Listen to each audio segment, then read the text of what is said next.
For this video, I'm going to go over when we're likely to see Dragon Ball Sparking Zero's next DLC trailer and potentially the final version.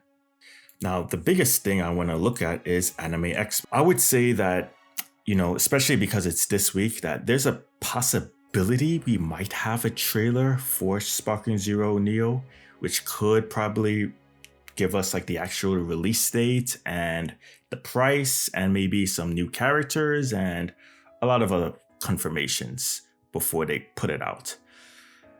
Now, I'm not saying that this is very likely, but because I don't know, things are a little bit weird because we don't have much information, but Anime Expo is like one of the events that Bandai Namco generally tends to go to. So whether they'll have a big presence here it'll be interesting. Now we know that the last DLC for Sparking Zero was on September 19th, which was a Friday, if I remember correctly. So could it come out this Friday?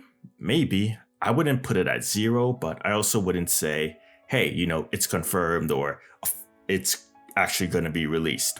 You just have to go down the list of possibilities.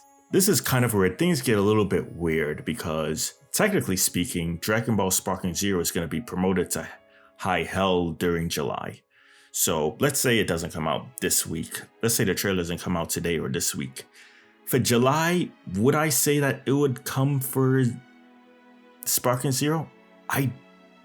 There's a part of me that says no, because I guess there are a few ways to look at this. The first way is that, hey, they treat them as completely different games and they don't think, obviously they do, but they don't think that Sparking Zero will get in the way of Xenoverse 3's promotion and vice versa.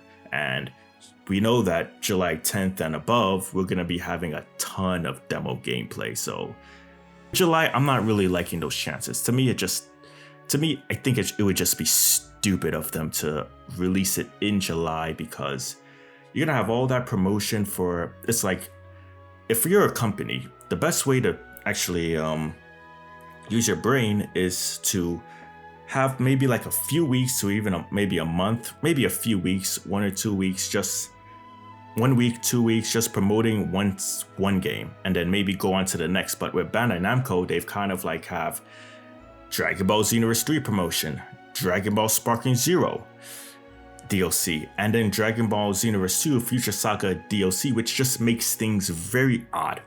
But I would say that it's also a possibility that, I don't think it's likely, but it's a possibility we might have one at DreamCon, Anime Impulse, or whatever that center is, just because they're going to make a presence there and we have a Dragon Ball game. So I would say,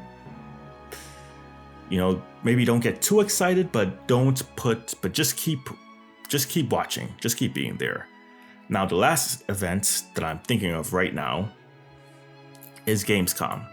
Gamescom, they've released trailers before for Sparking Zero and I believe other Dragon Ball games, but it's like Dragon Ball Xenoverse 3 may make an appearance there as trailer, but I would say that this is likely. It would be a wait and it would be annoying, but technically speaking, it happens right after the Xenoverse 3 demo craze, and technically speaking, it would still be summer, right?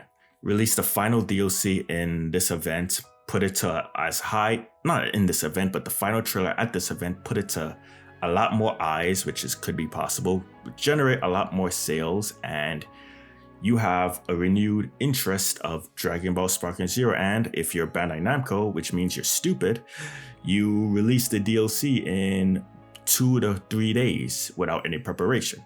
The last possibility is, of course, that they shadow drop the trailer today or any other day next week, and then we have a combination of being interested in Sparking Zero versus Xenoverse 3.